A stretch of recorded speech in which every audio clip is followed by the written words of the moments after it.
press in. Forget about last week. Forget about next week. Forget about who's on the side of you. You know, I remember one thing when I was going to church when I was a little boy. They told me to sit up, shut up, and look straight ahead.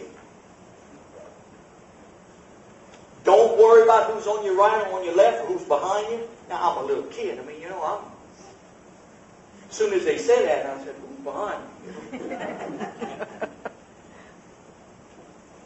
But I realize now what they were trying to do. They were trying to get me to focus on God. Not to worry about other things. Which is a good thing. And I'm not saying when you come to church, you know, don't worry about who's sitting to your right or left. You know, they'll call you a snob. But we need to be friendly. But, you know, when it comes to, when we want to contact God, we've got to focus in and press in. And I tell you what, the biggest hindrance to us pressing in and touching God's heart is in between your ears. It's all the noise going on in there. We need to hurry on. We'll never get anywhere. Matthew chapter 20, verse 31. There were two blind men sitting by the roadside one day. You know, the crowd can be a hindrance. And these two blind men were yelling out at Jesus. They were saying, Lord, Son of David, have mercy on us. They wanted to be healed. And the crowd said, shut up, be quiet. The crowd yelled at them. Don't disturb Jesus. He doesn't have time for you. Don't be bothering the master. But the two blind men only shouted louder. Lord, Son of David, have mercy on us. They got Jesus' attention. He went over there and healed them both. But the crowd of people. See, sometimes the crowd is callous. They're not concerned with your needs or my needs. Because the crowd has a mind of its own. Has a need of its own.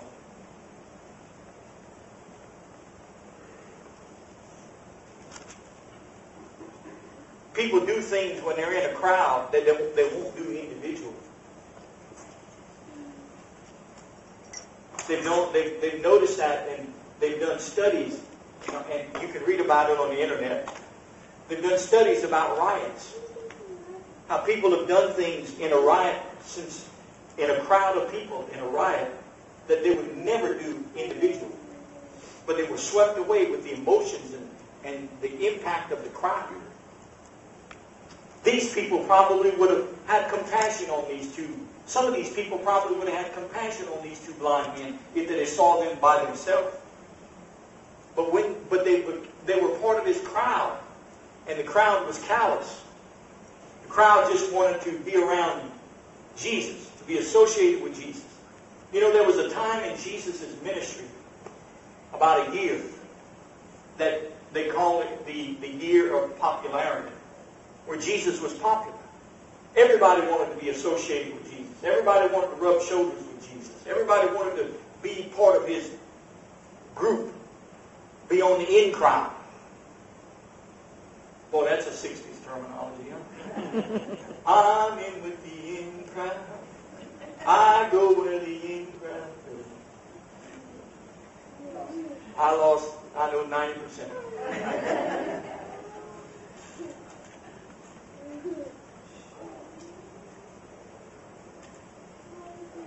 In Luke chapter 19, let's go on.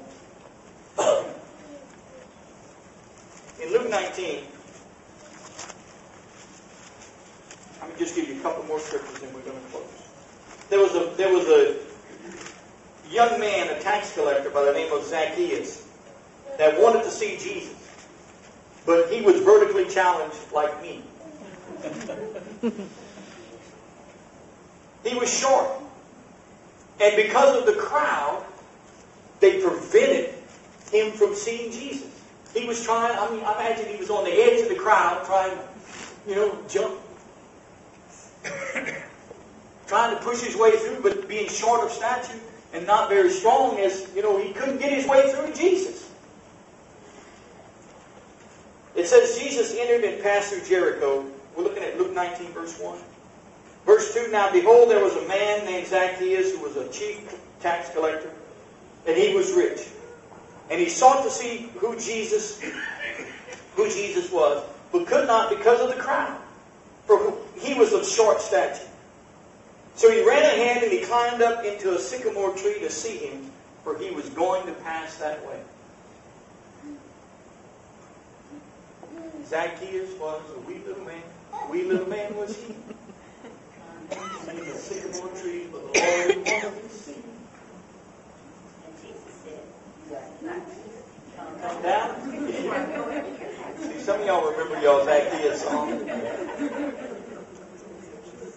Now the story goes along and it says that Jesus came and he saw Zacchaeus in the tree. And he called him by name. Zacchaeus, come down. I'm coming to your house today for lunch. And Zacchaeus jumped down from the tree and he was so excited, He was so excited, you know what he told Jesus? He said, if I have cheated anybody out of their taxes, I will give them 4 times what I cheated them out of. And he says, and besides that, he says, half of what I have, I'm going to give to the poor. I tell you, that man got saved right there. Between the top of that tree to the ground, he got saved. That's how fast.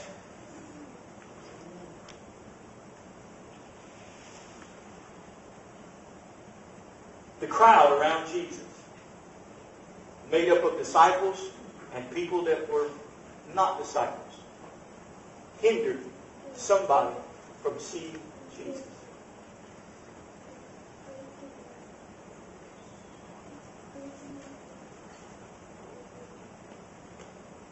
I told you this story once before. Many years ago, thanks to Mary's husband Tuffy, I got a job at a shipyard. We first moved to Kaplan and got a job, and there was a young man that was working with us. I mean, he was rough and tough, smoked dope, and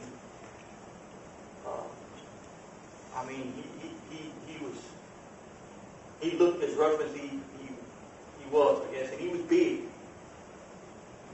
And him and me and another couple other guys, this was all about the time that Swagger and Jim Baker all made their blunders.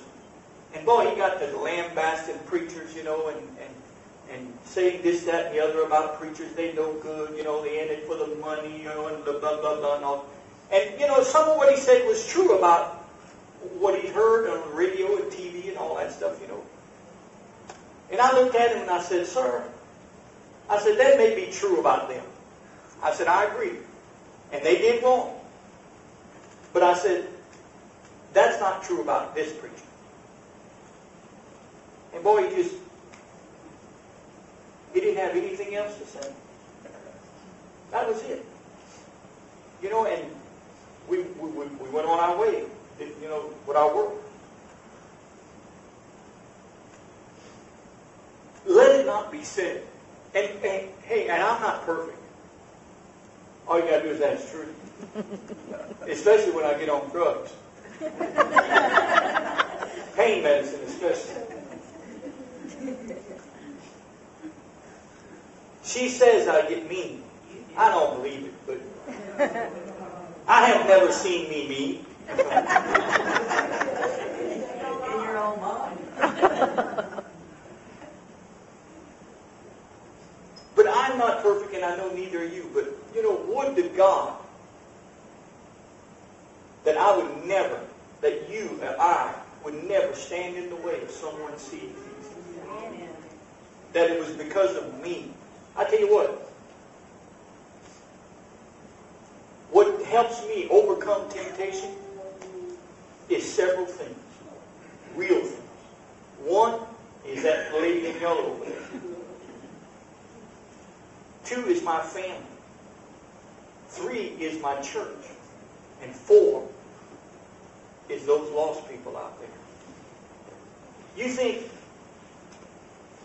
I'm going to throw away 33 years of investing my life, my ministry, into this parish? I'm going to throw it away? for any little sin, for any sin. There isn't a sin in this world that is worth my family, my friends, my church, and this community. There isn't anything.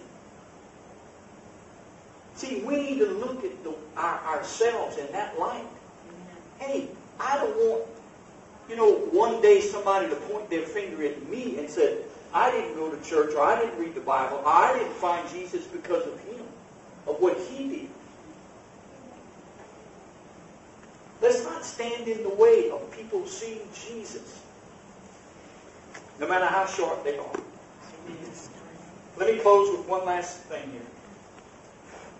I tell you what.